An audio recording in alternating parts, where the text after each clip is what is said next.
del Partido Socialista Unido de Venezuela, acá en la parroquia Macarao. Y bueno, y complacido con el panel de la profesora y nuestra querida Gladys Arroyo. Bueno, a los que no me conocen, mi nombre es Jimmy Gudiño, concejal de Caracas,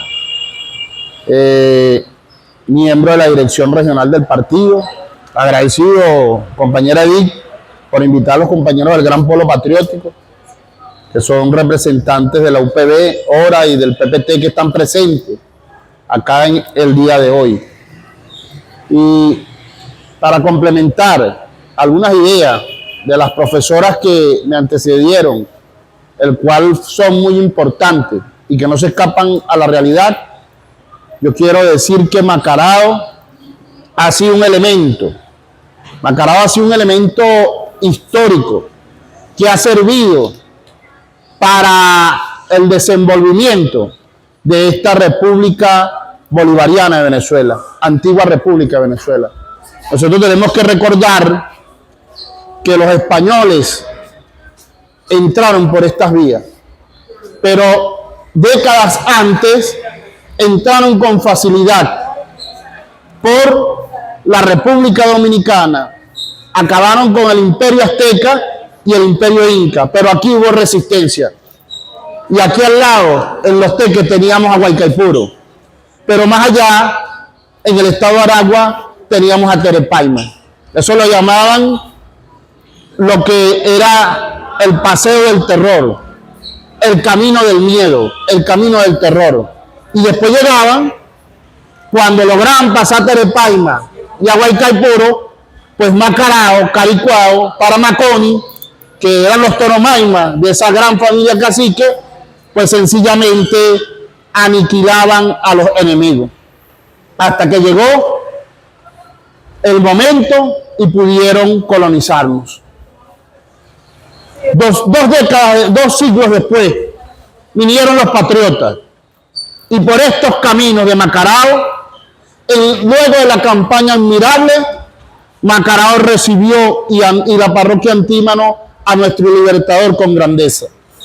El 29 de junio de 1821, por aquí, luego de la batalla de Carabobo, paseó triunfante nuestro libertador Simón Bolívar y habían filas de cada lado y le lanzaban rosas blancas y rosas rojas al ejército del libertador. Aquí en Macarao, pasó por aquí por las Juntas y allá en Antímano, en la Plaza Bolívar de Antímano, antigua Plaza Alameda, le dieron el título de padre de la patria. ¿Qué quiere decir? Que estos territorios de esta parte de Caracas han sido fundamentales en la construcción de nuestra historia.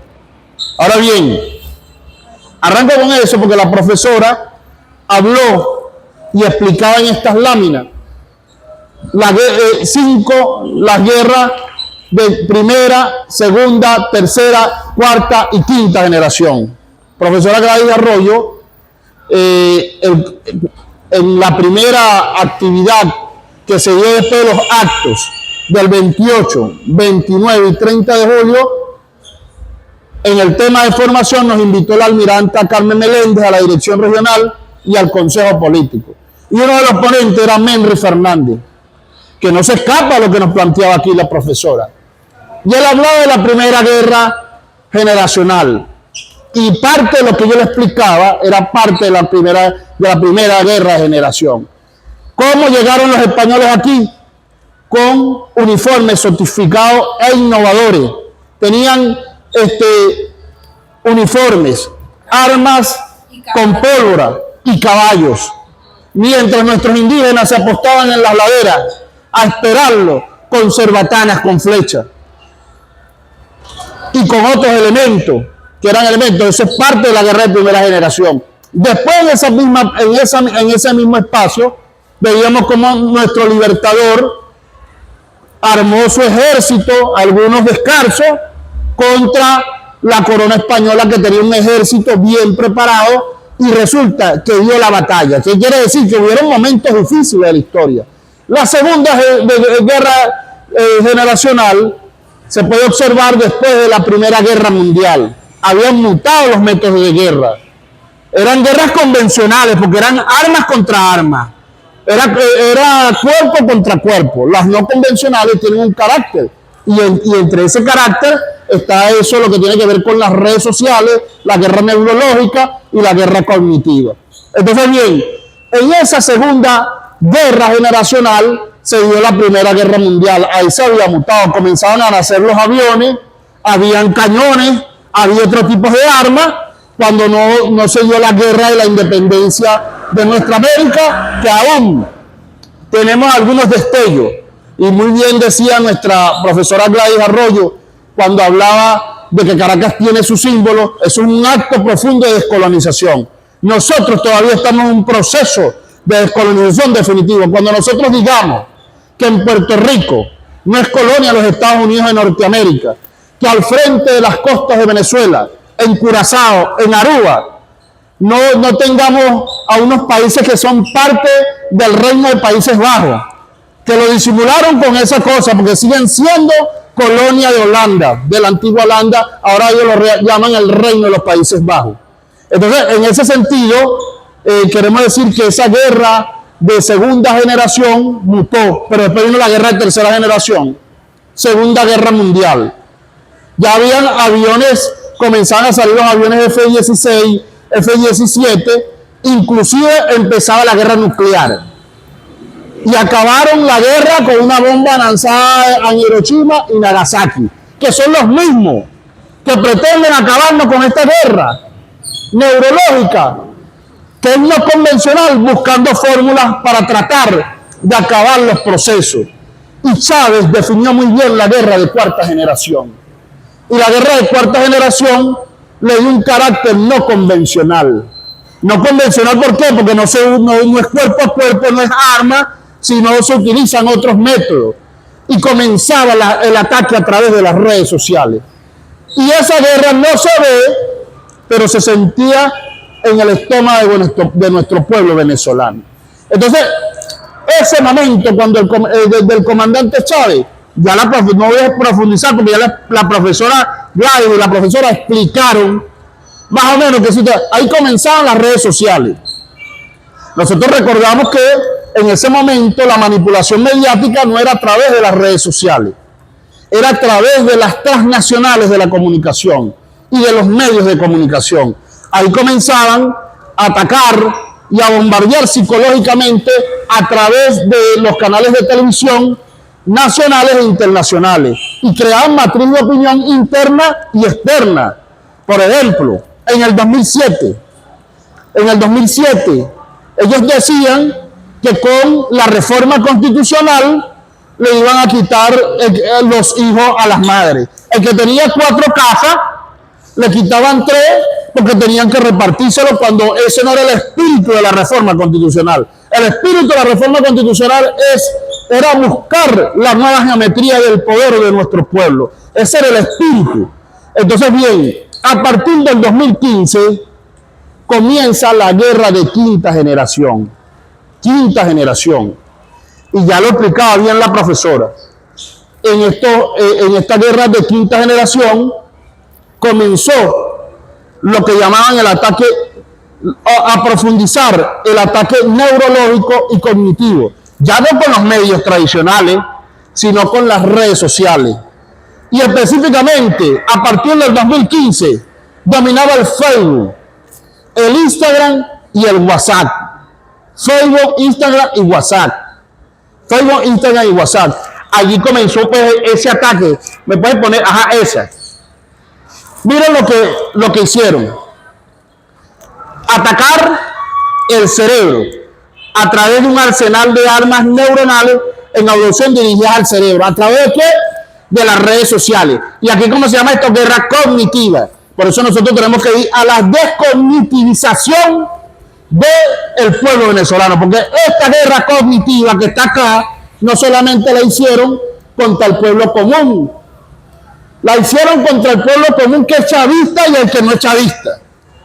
Es decir, que fue dirigida a todo el pueblo, esa guerra cognitiva. ¿Para qué? Para que el pueblo se moleste contra el pueblo. Es decir, tomar medidas contra un pueblo para salir del gobierno. En el 2015, aunado a esa guerra cognitiva, lo dijo la profesora, Barack Obama dijo que Venezuela era una amenaza inusual y extraordinaria para el pueblo de los Estados Unidos de Norteamérica. Esa guerra, entonces, era para que presionara a nivel internacional. Pero ¿qué sucedió? En el diciembre del 2015, que lo dijo la profesora, ganan las elecciones aquí dos personas desconocidas. Con todas las fallas y los errores que tenían nuestros candidatos a nivel nacional, eran los reconocidos en el territorio. Con todas las fallas, los errores y virtudes, porque nuestros candidatos en ese momento tenían virtudes. Yo recuerdo aquí que Jacqueline Faría era la jefa de gobierno de Caracas y era tremenda candidata aquí en Macarao y se la hizo tremendo urbanismo allá en conjunto con el comandante Chávez y Nicolás Maduro Moro. Pues resulta que utilizaron en este ataque de la guerra cognitiva, utilizaron el tema de varios elementos fundamentales. Uno fue la cola y agarraron el discurso de la compañera Jacqueline Faría, un evento que hicieron aquí en Macarao, donde a través del gobierno de Caracas y la alcaldía de Caracas en ese momento trajeron una jornada proteica y esa jornada de proteínas produjo que ella dijera: aquí sí están las colas sabrosas. La derecha, faltando 15 días, agarró y tomó ese discurso y lo utilizó para todo el país. De que el chavismo hablaba que las colas eran sabrosas, cuando ellos crearon la cola. En esa guerra de quinta generación, cuando ellos, aparte de que crearon la cola, aplicaron el acaparamiento. Solamente habían como 3 negocios o 2 negocios en las 22 parroquias de Caracas. Y la gente hacía cola para comprar 2 harinas. Y cuando nosotros, entonces cuando nosotros nos dimos cuenta, contrabando de extracción, acaparamiento, aparte del contrabando de extracción, desabastecimiento, bachaqueo, lo habló la profesora, el bachaqueo fue una forma efectiva para tratar de confundir a nuestro pueblo. Con esos elementos ganaron las elecciones en 2015. ¿Qué fue lo primero que dijo Ramos Alú? Lo primero que dijo Ramos Alú es: en 6 meses salimos de Nicolás Maduro Moro. Y el presidente, ¿qué hizo? Convocó al Congreso de la Patria. Y en el Congreso de la Patria salieron 2 elementos fundamentales: el sistema patria, y creó el carnet de la patria, y a través del carnet empezó a emitir algunos bonos al pueblo venezolano, que no es la solución al problema, pero cómo ha servido de resistencia. Y aparte de eso, creó los comités locales de abastecimiento y producción CLAC. En el 2017, nosotros nos recuperamos después de esa derrota del 2015. En el 2017, el 1 de mayo del 2017, cuando teníamos la guarimba y el movimiento de la salida, agarró el presidente y convocó a la Asamblea Nacional Constituyente. Y la propuesta fue la paz. Y a través de esa constituyente logramos la paz.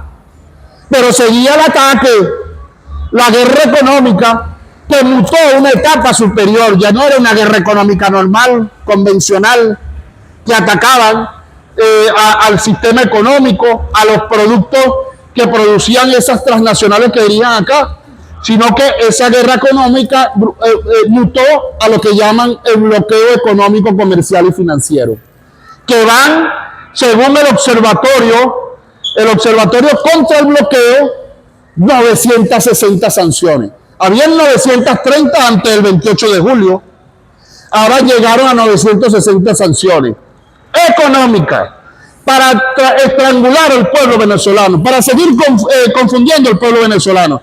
Es inédito, un ataque contra el pueblo para salir del gobierno. ¿Y a quiénes atacan? ¿A los chavistas? No, atacan a los chavistas y a los que no son chavistas. Entonces, cuando habla de la descognitivización, cuando hablo de esto de la descognitivización, es que nosotros tenemos que descognitivarnos todos. Tenemos que ayudar a que eso ocurra por los que son los que votaron por nosotros y los que nunca han votado por nosotros, porque hay mucha gente que votó por nosotros que se abstuvo, pero hay gente que votó por nosotros que esta vez no nos acompañó, y esta vez el ataque fue en estos sectores populares. Y por tal motivo, para minimizar la situación económica, se inventaron en el mundo la COVID-19. Entonces imagínense cómo estaba Venezuela. Por eso que nosotros decimos que nuestro presidente Nicolás Maduro es un héroe. Guerra económica, Asamblea Nacional en contra, bloqueo económico, comercial y financiero, y después la COVID-19. Y en la COVID-19, y yo recuerdo que en el 2016, el primer trimestre del 2016, nuestra gente se puso flaquita. ¿Y qué comíamos los primeros días? Yuca, sardina y mango. Y después llegó el maíz, y después apareció la verdura. Y la gente hacía masas por ahí en los sectores populares. Es el heroísmo del pueblo, es decir, que este pueblo, así como resistieron nuestros indígenas, así como fue el libertador a lograr la libertad, este pueblo en este momento está inspirado en buscar la resistencia. Ahora bien, guerra de quinta generación, nos dijo el general Henry Fernández, guerra de sexta generación, y la empezó a aplicar a partir del 28 de julio. Y él dice que la guerra, pásame el que tenías ahí, la guerra de sexta generación, habla Henry Fernández,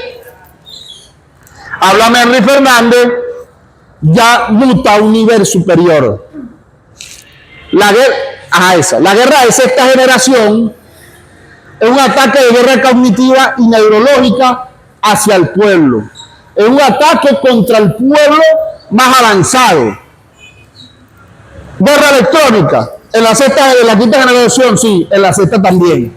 Red de computadoras e internet, por supuesto estaba en la quinta, en la cuarta comenzó, estaba en la quinta, pero se ha profundizado en la sexta con nuevas redes sociales.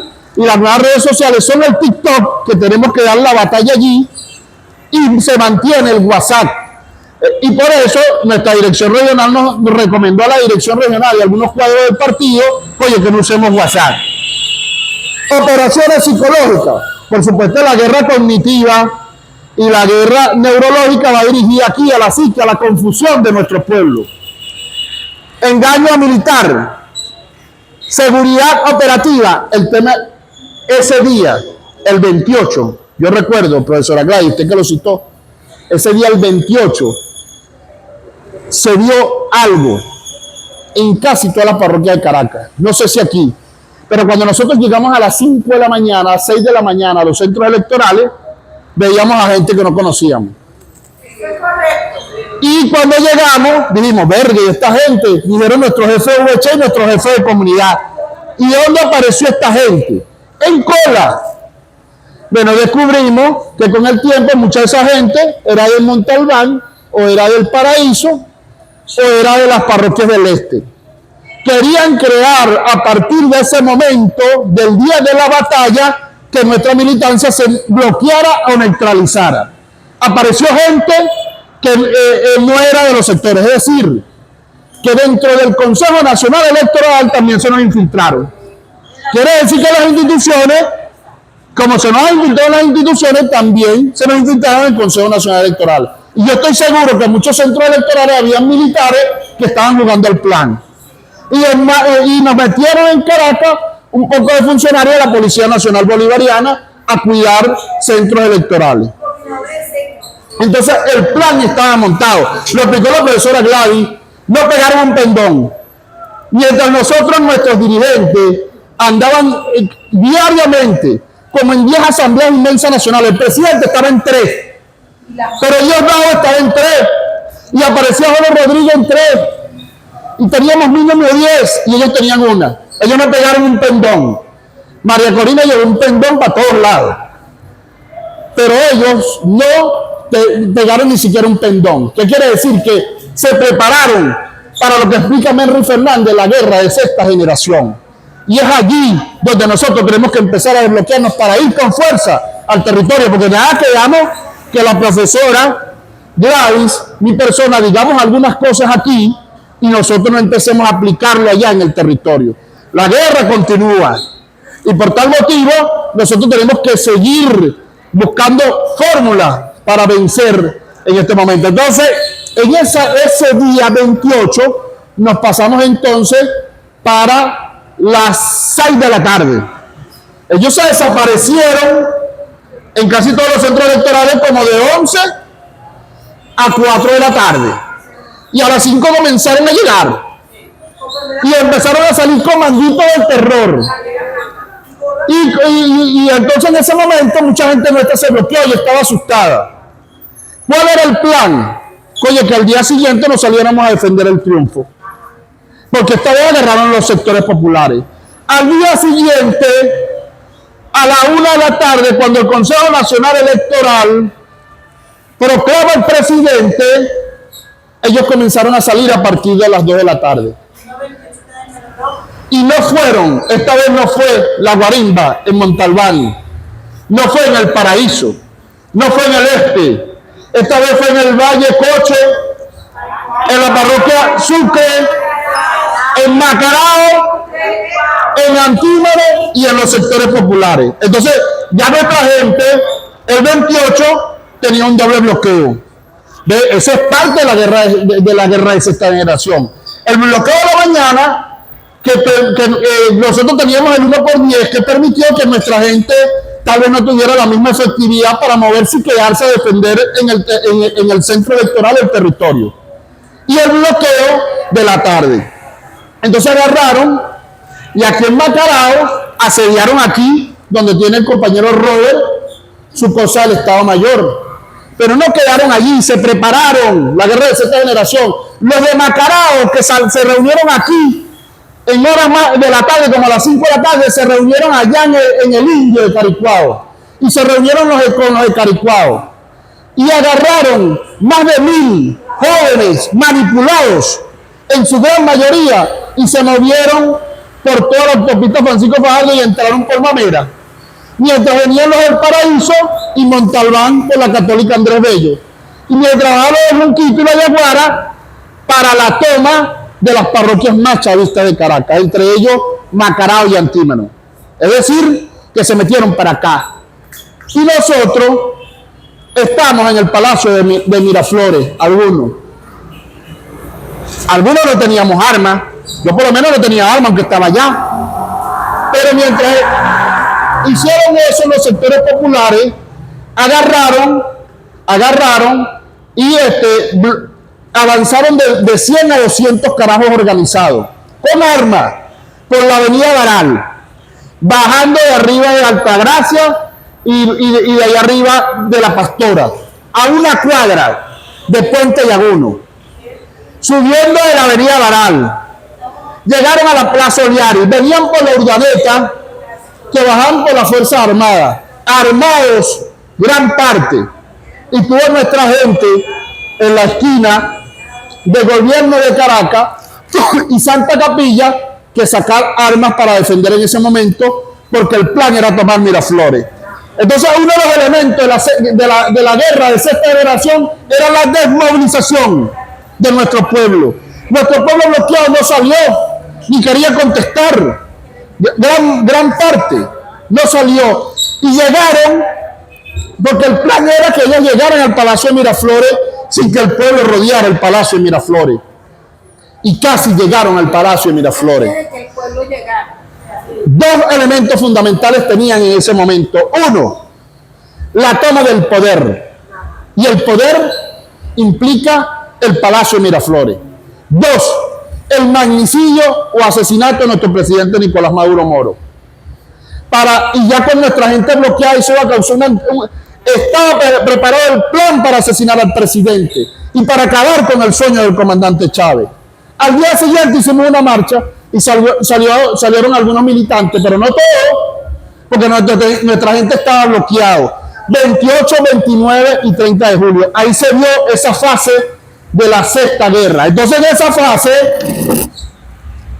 guerra electrónica, a través de computadoras, operaciones psicológicas a través de las redes sociales, el engaño al pueblo, aplicaron temas de inseguridad y agregaron esos elementos. Ya es una guerra total, infiltración de las instituciones del Estado, infiltración de nuestra fila, porque a través del WhatsApp, de nuestros grupos, de las comunidades y calles, de las UH y tal vez de los equipos políticos, nos infiltraron.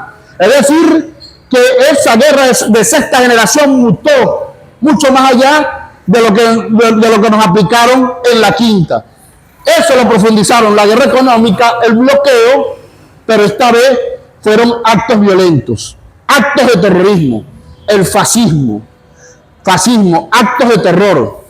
Diría el profesor Edgardo Ramírez, a esa señora no la llamemos María, porque María es un nombre celestial, es un nombre cristiano, y la llama la señora fascista del terror. Y ella dice ni siquiera sayona, porque eso tiene que ver con nuestra mitología, con nuestra cultura.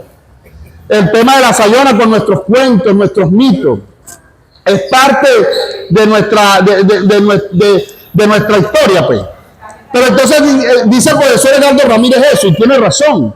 La llama la señora fascista o la señora terrorista Machado, que trató en todo lo posible de salir de nuestro gobierno atacando al pueblo como tal.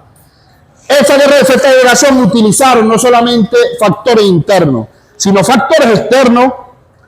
Cuando decimos factores externos, tocamos un tema fundamental, la familia. Lo primero que tenemos que ir es al rescate de la familia. ¿Por qué? Porque muchos de nuestros familiares están afuera. Entonces llamaban los familiares de afuera, un hijo a una madre, mamá, si tú votas por Nicolás Maduro Moro, no perdiste a tu hijo para toda la vida. No me vas a ver más. Al tío, no te voy a mandar más plata porque sigas apoyando a Nicolás Maduro Moro. Ese tipo de tema. Entonces, la gente asustada, no se movilizaba, y mucha gente confundida votó en contra nuestro con ese tema. Entonces, esa guerra cognitiva es parte de eso. Ahora, ¿cómo conseguimos la paz? Porque es parte del tema. ¿Cómo conseguimos la paz?